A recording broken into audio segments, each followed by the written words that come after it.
Hello friends, कैसे हैं आप सब। आई होप आप सब अच्छी होंगी। मैं भी अच्छी हूँ। तो इस वक्त मैं अपनी मम्मा के घर, आपको घर का जो पीछे का लुक देखकर पता ही लग गया होगा कि मैं अपनी मम्मा के घर हूँ। कुछ फैमिली इश्यूज़ की वजह से मुझे अपने मायके जाना पड़ा, तो मैं वहाँ आ गई हूँ अपनी फैमिली की थोड़ी सी हेल्प करने, क्योंकि लोग यहाँ पर आएंगे तो फिर काम होता है, इसलिए आ गई हूँ।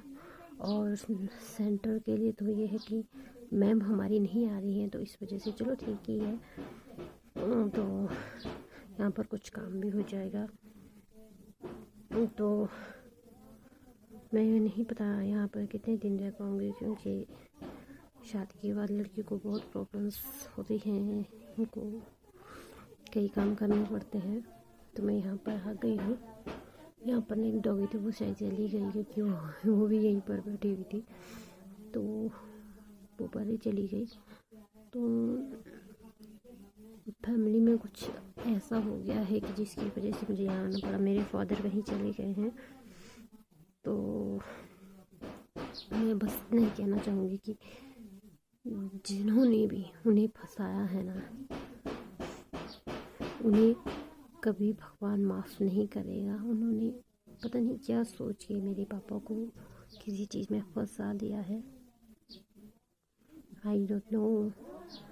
तो इसमें कई लोगों की साजिश है, जहाँ तक मेरा मानना है। तो मेरे पापा के साथ कई लोगों की लड़ाई भी हो चुकी है, मारपिटाई भी हो चुकी है। मुझे तो शायद उन पर ही शक है कि शायद उन्होंने ही किया है।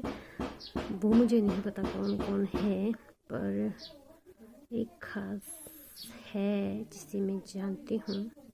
अगर उसका उसमें हाथ हुआ ना, तो उसको भी उसी जगह पहुँचा देंगे हम।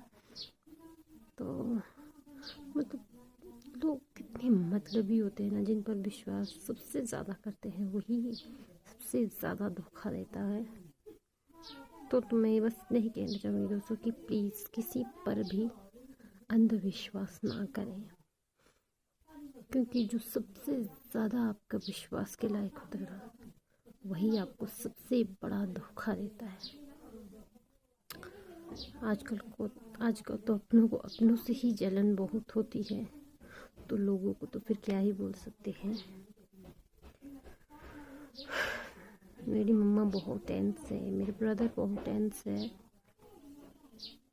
तो थोड़ी सी हेल्प कर लेंगे हम, पर हमारे पास तो इतना नहीं है कि मैं उनकी हेल्प कर पाऊँ। मेरे पास तो कुछ है भी नहीं कि मैं इनकी हेल्प कर पाऊँ किसी चीज़ में, तो क्या कर सकते हैं। कहाँ से होगा, क्या होगा, कुछ पता नहीं। और मेरे मदर भाई जो भी है, उनको समझने वाला भी कोई नहीं है। कोई किसी के हेल्प के लिए आगे नहीं आता है। जब किसी को ज़रूरत पड़ती है उस वक्त कोई नहीं आता है, जब नहीं होती तो सब कहते हैं कि हमारे को चाहिए था ना बोलना, हम आपकी हेल्प कर देते। पर जिस टाइम एक्चुअल में आपकी ज़रूरत होती है, उस टाइम कोई हेल्प नहीं करता। Nothing, everyone. तो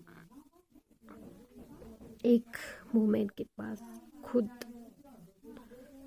अपना जो भी है वो चाहिए होता है, अपने कदमों पर रहने के लिए कुछ ना कुछ लेडीज़ के पास होना चाहिए। अदरवाइज वो कैसे सरवाइव कर पाएगी पता नहीं।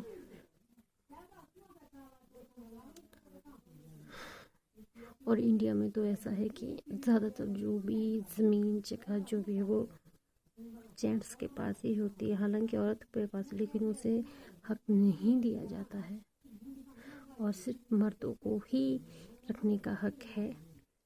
वही घर का सारा जो भी वही करेंगे, लेडीज़ नहीं कर सकती। अगर उसके पास पावर हो भी, फिर भी उसको प्रेशराइज किया जाता है कि जब तक मैं हूँ तुम इसका यूज़ नहीं कर सकती हो। कहने को तो लोग कहते हैं कि आपका ही है सब कुछ, अदरवाइज ऐसा कुछ नहीं होता है। लड़कियों को कुछ नहीं मिलता है, ना ही मायके से और ना ही ससुराल में।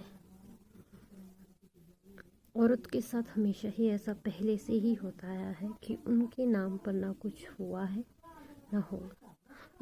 अब सरकार ने तो ऐसा कर दिया कि लड़कियों को भी मिलेगा, पर एक्चुअल में ये अधिकार मिलता किसको है? औरतों पर ये प्रेशर डाला जाता है कि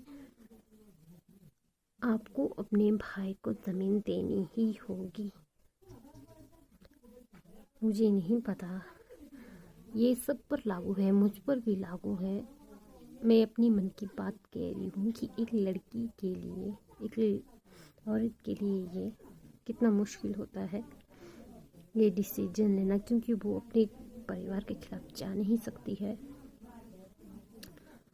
तो अब कई सिचुएशन में ऐसा होता है, अगर वही जेंट्स जिसके नाम पर आपकी सारी जो भी है वो उसके नाम हो जाए, अगर उसको ही कुछ हो जाए, उसके बाद उस वुमेन का क्या, उस औरत का क्या? वो कहाँ जाए, किसके सामने हाथ फैलाए?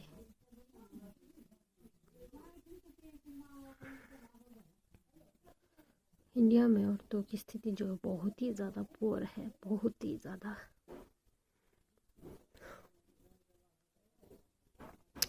सॉरी, मैं टॉपिक कहाँ से कहाँ ले गई।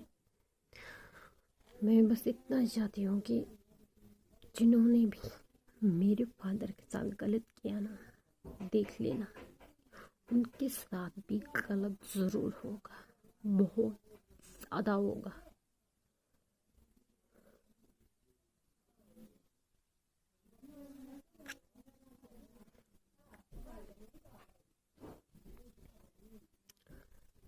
अब यहाँ मेरे मायके, मेरी मम्मा के घर बहुत सारे मेहमान आ रहे हैं। वो पता नहीं क्या क्या संभालेंगी, घर का संभालें कि खेत का संभालें, आई डोंट नो। पर कोई बात नहीं, वक्त के साथ ये वक्त भी बीत जाएगा और मेरे पापा भी वापस जल्दी आ जाएंगे। तो सिचुएशन को देखते हुए तो क्या बोल सकते हैं।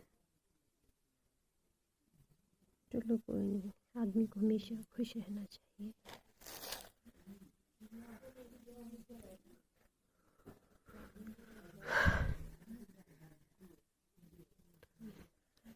तो आज के ब्लॉग में बस इतना ही। पता नहीं मैंने क्या क्या बोल दिया और किस टॉपिक को कहाँ तक छेड़ दिया।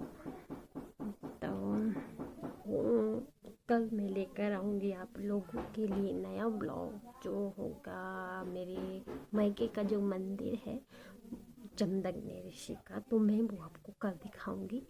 तो मेरे ब्लॉग को ज़रूर देखिएगा और तब तक के लिए बाय बाय फ्रेंड्स।